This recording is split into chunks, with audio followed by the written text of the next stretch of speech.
ကျမဒွင်းလေးလာဝယ်တာရွှေလာဝယ်တယ်လို့ဖြစ်နေအောင်မမေးကြည့်လိုက်အောင်နော်ဒါပါထိုင်ရဲ့ပြည့်ဖြိုးအောင်နဲ့သိလားအသီးဆုံးနဲ့ဖုံးနံပါတ်တော့ကျမမသိဘူးပြည့်ဖြိုးအောင်နဲ့ဆိုင်ပုံသိလားကျမအရှိစမ်းဝယ်မယ်ဖုံးနံပါတ်တောင်းရကျေးဇူးရှင်တွေမှာပြည့်ဖြိုးအောင်နဲ့ဆိုင်ပုံရွှေဝယ်တာမဟုတ်တော့တခါလည်းပြောထားမယ်ဒီမမရောက်နေတယ်ဘိုးလေးစမြောင်း55လီလှော်ဝမ်းတရုတ်တော့အပြင်ပြောင်းလုပ်ပေးမှမလုပ်နဲ့ဒါဘလို့လဲငါ့ကိုကောင်းတာလို့ဟိုတစ်ပတ်ရှယ်တယ်ရှယ်လှော်ဝမ်း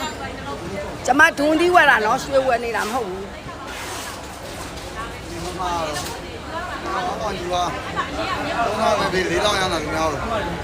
ဒီမမကျမဒွန်းဒီပိန်းတဲ့ဒီလောက်ကြီးရောင်းတာတော့3000မရတွေ့တာ3000နဲ့ဒါတော့ဆယ်ဒီမမမို့လို့တဲ့ဒီလေအပမအသီးတယ်မို့လားမာဒီတော့မော်လမြိုင်လေးတွေရှယ်ယူဝမ်းကောင်းလားယူဝမ်း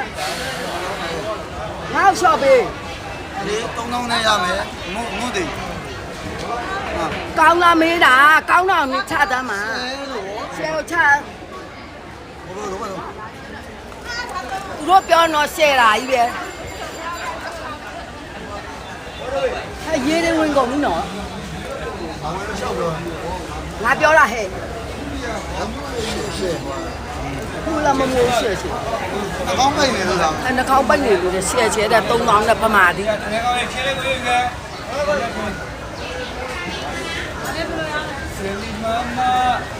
တိတ်လာတယ်ဗျာချရတော့ကျေးဇူးရှင်တို့ဒူးငင်းသေးတွေတော့ပေါ်တယ်ဒါပေမဲ့အတိကောင်းမကောင်းတော့ကျွန်မမပြောတတ်ဘူးပေါ့နော်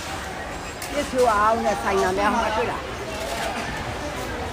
ပြည့်ဖြိုးအောင်နဲ့ကျွန်မအရှိဝယ်မယ်ခွဲကြည့်မယ်ဆိုင်ပုံလို့ကြည့်တာပါရှင်ကျွန်မအုံးလေးဝယ်တယ်လို့ဝယ်ရတာဒါကလုံးကလုံးမဖြစ်မလောက်တာလောက်သွားမှာကလေးကလည်းချစ်ဖို့မကောင်းဘူးသိလားဒီမှာကလုံးမှကျွန်မလူချင်တာအုံးသီးလို့အရေးချောင်းမှာသူတို့ကအသေးလေးတွေနော်တားတူလာတယ်အမွေဒီတော့အပေါ်ကျမှာ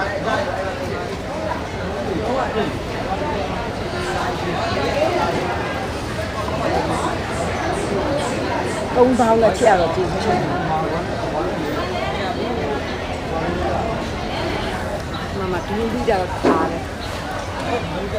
ကျွန်မရှာလိုက်9000နဲ့3လုံးကိုတငယ်ချင်းအားလည်းကြီးက9000လဲကောင်ညီငါညနေလက်ဆောင်လေးတောင်ပေးကျင်တော့လက်ဆောင်နှလုံးသားလေးကပေးနှလုံးသားမလို့ချင်းဒူးနီးပဲလို့ချင်း